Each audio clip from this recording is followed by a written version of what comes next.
Basta importante buhay ako. Hindi ka buhay, Roman. Humihinga ka pero hindi ka buhay.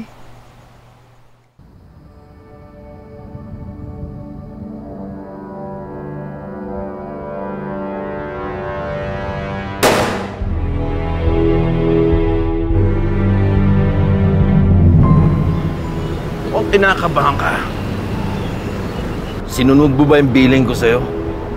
Nilinis mo ba yung kalat mo? Hanapin mo ang pumatay sa asawa ko. Para din yan sa ikitatahimik ng kaluluwa mo. Hindi siya nagpakamatay. Pinatay siya.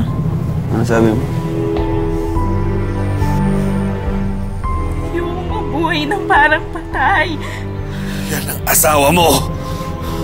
Hindi yan ang asawa ko. Hindi ko kilala yan.